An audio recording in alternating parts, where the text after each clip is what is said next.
This is a day of affirmation, a celebration of liberty. We stand here in the name of freedom. At the heart of that Western freedom and democracy is the belief that the individual man, the child of God, is the touchstone of value, and all society, all groups and states exist for that person's benefit. Therefore, the enlargement of liberty for individual human beings must be the supreme goal and the abiding practice of any Western society. In a few hours, the plane that brought me to this country crossed over oceans and countries which have been a crucible of human history. In minutes, we trace migrations of men over thousands of years. Seconds, the briefest glimpse, and we passed battlefields on which millions of men once struggled and died. We could see no national boundaries, no vast gulfs or high walls dividing people from people, only nature and the works of man, homes and factories and farms, everywhere reflecting man's common effort to enrich his life. Everywhere new technology and communication brings men and nations closer together. The concerns of one inevitably become the concerns of all. And our new closeness is stripping away the false masks, the illusion of differences, which is the root of injustice and of hate and of war. Only earthbound man still clings to the dark and poisoning superstition that his world is bounded by the nearest hill. His universe ends at river shore. His common humanity is enclosed in the tight circle of those who share his town or his views and the color of his skin. It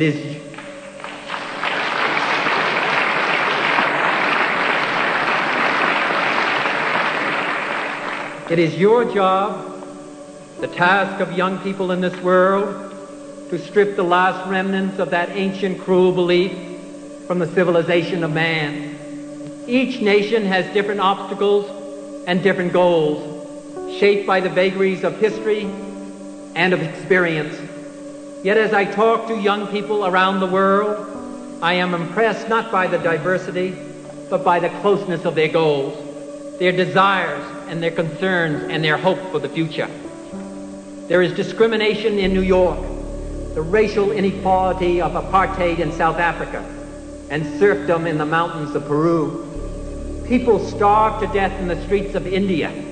A former prime minister is summarily executed in the Congo. Intellectuals go to jail in Russia, and thousands are slaughtered in Indonesia. Wealth is lavished on armaments everywhere in the world. These are different evils, but they are the common works of man. They reflect the imperfections of human justice, the inadequacy of human compassion, the defectiveness of our sensibility toward the sufferings of our fellows. They mark the limit of our ability to use knowledge for the well-being of our fellow human beings throughout the world. And therefore they call upon common qualities of conscience and indignation, a shared determination to wipe away the unnecessary suffering of our fellow human beings at home and around the world. Our answer is the world's hope. It is to rely on youth. The cruelties and the obstacles of this swiftly changing planet will not yield to obsolete dogmas and outworn slogans. It cannot be moved by those who cling to a present which is already dying, who prefer the illusion of security to the excitement and danger which comes with even the most peaceful progress. This world demands the qualities of youth, not a time of life, but a state of mind, a temper of the will, a quality of the imagination, a predominance of courage over timidity, of the appetite for adventure over the life of ease.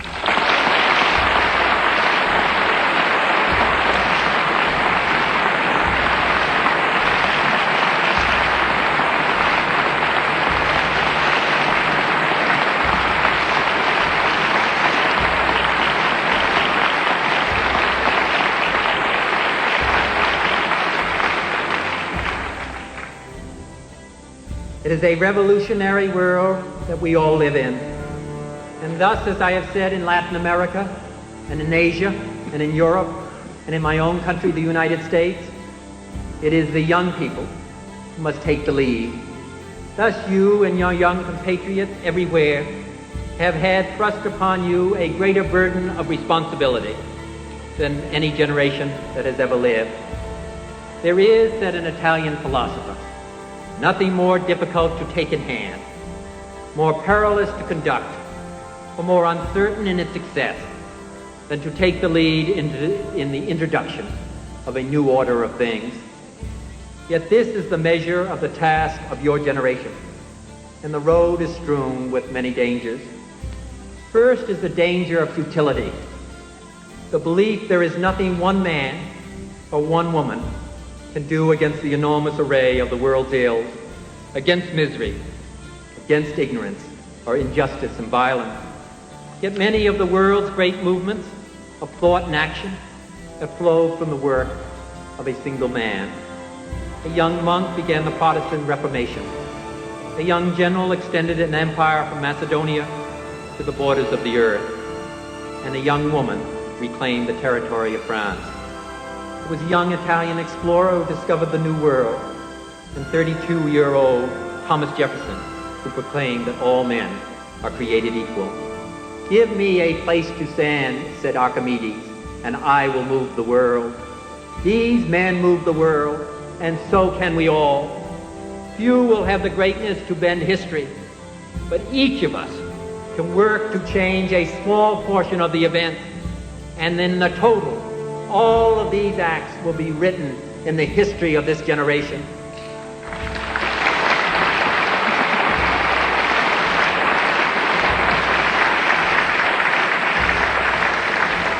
Thousands of Peace Corps volunteers are making a difference in the isolated villages and the city slums of dozens of countries.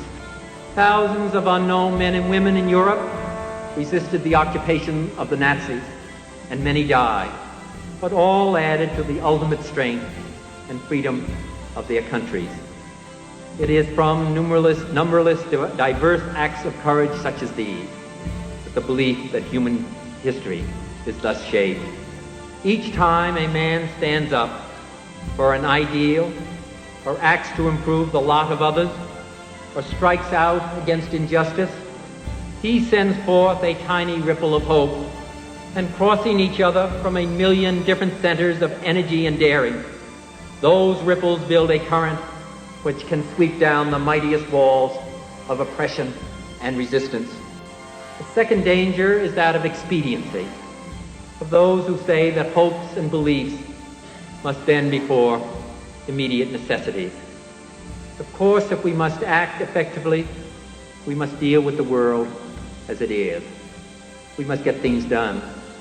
But if there was one thing that President Kennedy stood for that touched the most profound feeling of young people around the world, it was the belief that idealism, high aspirations, and deep convictions are not incompatible with the most practical and efficient of programs, that there is no basic inconsistency between ideals and realistic possibilities, no separation between the deepest desires of heart and of mind and the rational application of human effort to human problems.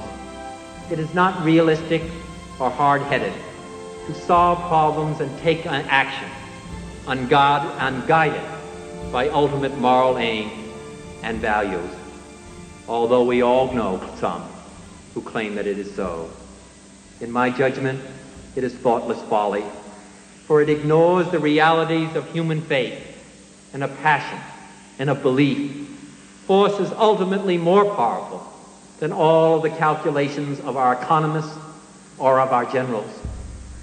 Of course, to adhere to standards, to idealism, to vision in the face of immediate dangers takes great courage and takes self-confidence. But we also know that only those who dare to fail greatly can ever achieve greatly. And a third danger is timidity. Few men are willing to brave the disapproval of their fellows, the censure of their colleagues, the wrath of their society. Moral courage is a rarer commodity than bravery in battle or great intelligence. It is the one essential, vital quality for those who seek to change the world, which yields most painfully to change. Aristotle tells us, at the Olympic Games, it is not the finest or the strongest men who are crowned, but those who enter the lists. So too in the life of the honorable and the good, it is they who act rightly who win the prize. I believe that in this generation, those with the courage to enter the conflict will find themselves with companions in every corner of the world. For the fortunate amongst us, the fourth danger, my friends, is comfort. The temptation to follow the easy and familiar path of personal ambition and financial success so grandly spread before those who have the privilege of an education. But that is not the road history has marked out for us. There is a Chinese curse which says, "May he live in interesting times." Like it or not, we live in interesting times. They are times of danger and uncertainty, but they are also the most creative of any time in the history of mankind. And everyone here will ultimately be judged, will ultimately judge himself on the effort he has contributed to building a new world society and the extent to which his ideals and goals have shaped that effort. So we part, I to my country and you to remain. We are, if a man of 40 can claim the privilege, fellow members of the world's largest younger generation. Each of us have our own work to do. I know at times you must feel very alone with your problems and with your difficulties. But I want to say how impressed I am with what you stand for and for the effort that you are making. And I say this not just for myself, but men and women all over the world. And I hope you will often take heart from the knowledge that you are joined with your fellow young people in every land, they struggling with their problems and you with yours, but all joined in a common purpose. That like the young people of my own country and of every country that I have visited, you are all in many ways more closely united to the brothers of your time than to the older generation in any of these nations. You're determined to build a better future.